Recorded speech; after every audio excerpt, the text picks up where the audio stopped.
गरीब school student की लंबी गर्दन।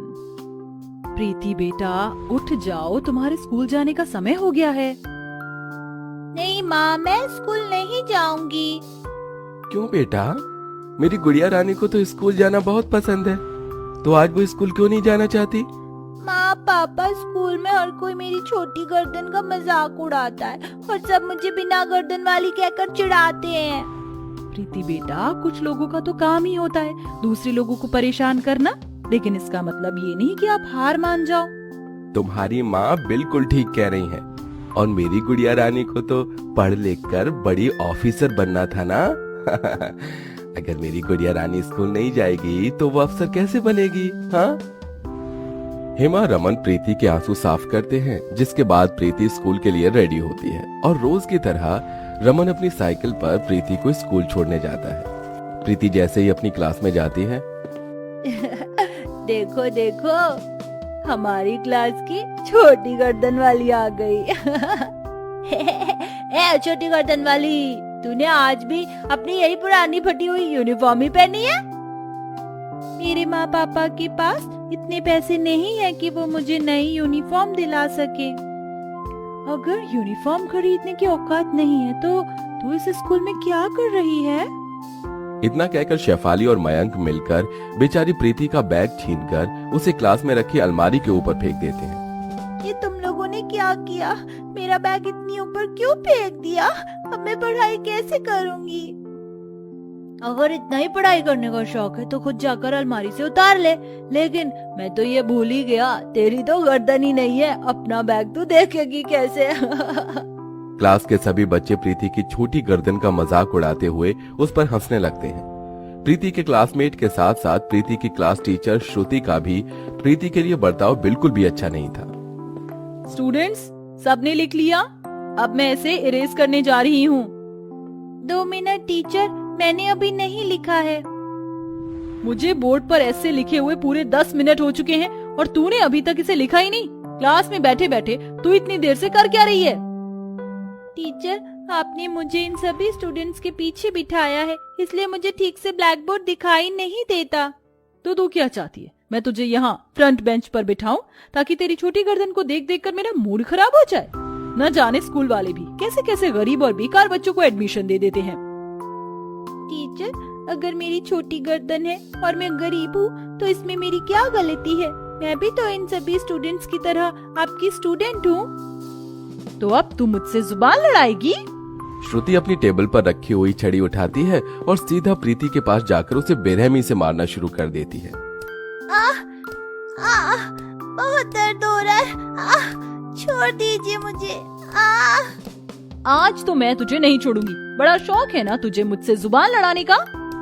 श्रुति प्रीति को मार मार कर उसके हाथ पैर लाल कर देती है।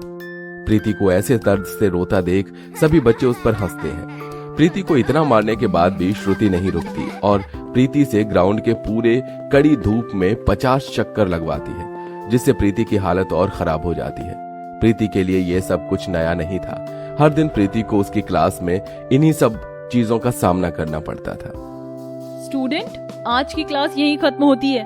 ए छोटी गर्दन वाली, हमारे जाने के बाद सारी क्लास को अच्छे से साफ कर देना। मैं?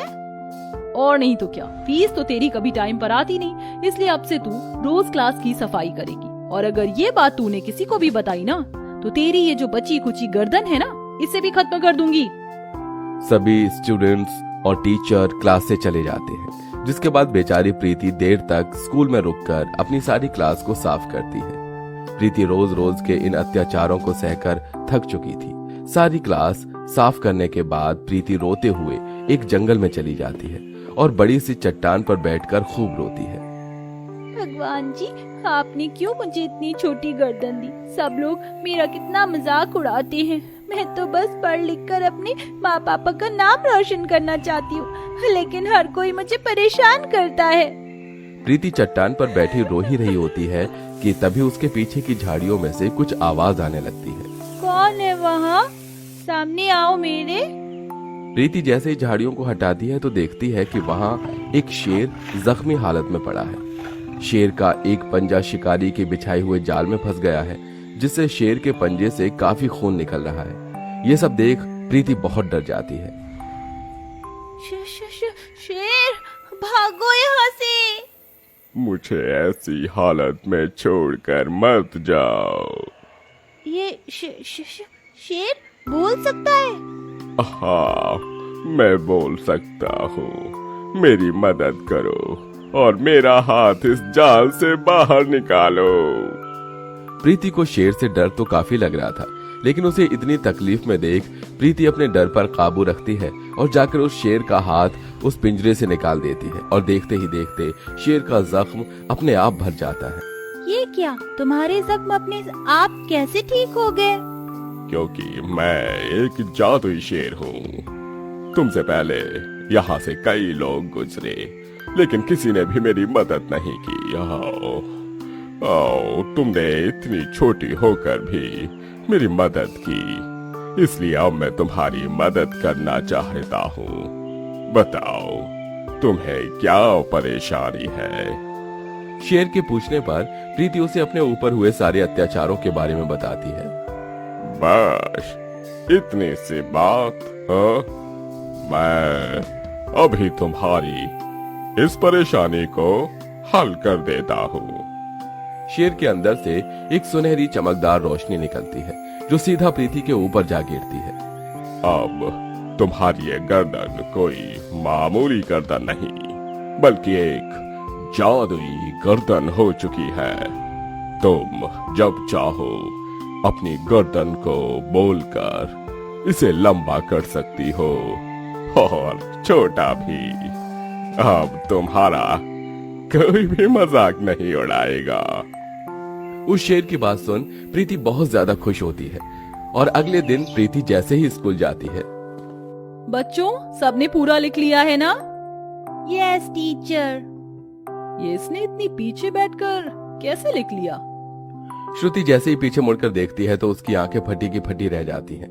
प्रीति ने जादू का इस्तेमाल कर अपनी गर्दन को किसी सीढ़ी की तरह लंबा कर लिया था, जिसके चलते वो पीछे बैठकर भी आसानी से लिख पा रही थी। चुड़ैल, कल तक तो उसकी गर्दन थी नहीं और आज इसकी ये सांप जैसी गर्दन कहाँ से आ गई? क्या हुआ टीचर, आप क्या मुझसे डर गई? आज तक तो आप मुझे डराती थी और आज मैंने आपको अपनी लंबी गर्दन से डरा दिया। ये कहकर प्रीति जोर जोर से हंसने लगती है, जिसे देख श्रुति डर के मारी क्लास से भाग जाती है। अगले दिन, आज तो हमने तुम्हारा बैग फिर ऊपर फेंक दिया है, अब तुम इसे नीचे कैसे उतारोगी? अगर तुम चाहती हो कि हम तुम्हारा बैग नीचे उतार दें, तो तुम्हें हमारे जूते साफ करने होंगे। इसकी कोई जरूरत नहीं है, अब तो मैं अपना बैग खुद भी ले सकती हूँ। ऐ मेरी जादुई गर्दन, चल जल्दी से लंबी हो जा। प्रीति के इतना बोलते ही फिर से उसकी गर्दन लंबी हो जाती है और वो अपने मुंह से ही अपना बैग अलमारी से नीचे उतार लेती है और अब प्रीति की लंबी गर्दन पूरी क्लास में घूमने लगती है, जिसे देख क्लास के सभी बच्चे डर जाते हैं। डायन के लंबे बाल तो सुने थे, लेकिन ये इसकी इतनी लंबी गर्दन कैसे हो गई? ये तो कोई भूत है। क्यों, अब आया ना मजा? अब परेशान करोगे मुझे फिर कभी दोबारा? नहीं नहीं नहीं, हमें छोड़ दो, हम तुम्हें कभी परेशान नहीं करेंगे।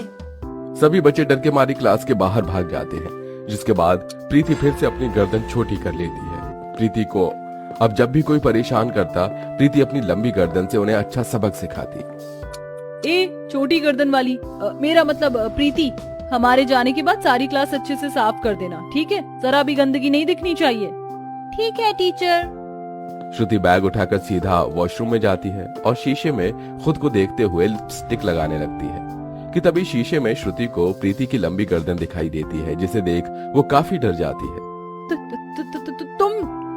तुम यहाँ क्या कर रही हो? टीचर, वो आपकी फाइल क्लासरूम में ही छूट गई थी, इसलिए मैंने सोचा कि मैं आपको बता दूं।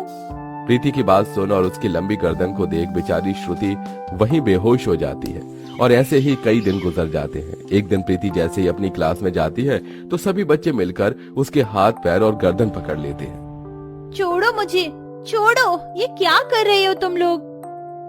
आज हम तुझे नहीं छोड़ेंगे, बहुत परेशान कर लिया तूने अपनी इस लंबी गर्दन से हमें, लेकिन अब और नहीं। छोड़ो मुझे, छोड़ो मुझे। ए मेरी जादुई गर्दन, जल्दी से लंबी हो जा। प्रीति के इतना बोलते ही उसकी गर्दन फिर से लंबी हो जाती है और प्रीति अपनी गर्दन से उन सभी बच्चों को पकड़कर हवा में लटका देती है।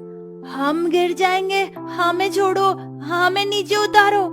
मम्मी, पापा, कोई बचाओ हमें, हम गिर जाएंगे। सभी बच्चों के चिल्लाने की आवाज सुन श्रुति जैसे ही क्लास में आती है। हे भगवान, प्रीति ये तुम क्या कर रही हो? छोड़ो बच्चों को। इन्हें देखकर तो आपको इनका दर्द महसूस हो गया, लेकिन क्या कभी आपको मेरा दर्द महसूस नहीं हुआ? मेरी छोटी गर्दन है तो इसमें मेरा क्या कसूर? सभी बच्चे यहाँ मेरा मजाक उड़ाते थे, वहाँ उन्हें आपको समझना चाहिए था, लेकिन आप तो उन्हीं के साथ मिल गई। क्या ऐसी टीचर होती है? प्रीति, मैं जानती हूँ जो मैंने किया वो बहुत गलत था, लेकिन अब मुझे मेरी गलती का एहसास हो गया है। प्लीज इन सभी बच्चों को नीचे छोड़ दो। हाँ प्रीति, अब से हम तुम्हें कभी परेशान नहीं करेंगे और तुम्हारे अच्छे दोस्त बनकर रहेंगे। प्रीति, हमें माफ कर दो और हमें छोड़ दो। सभी को माफी मांगता देख प्रीति उनको छोड़ देती है और अपनी गर्दन को पहले की तरह कर लेती है, जिसके बाद अब कोई भी स्कूल में प्रीति की छोटी गर्दन का मजाक नहीं उड़ाता था और फिर सभी उसके अच्छे दोस्त बनकर रहते थे।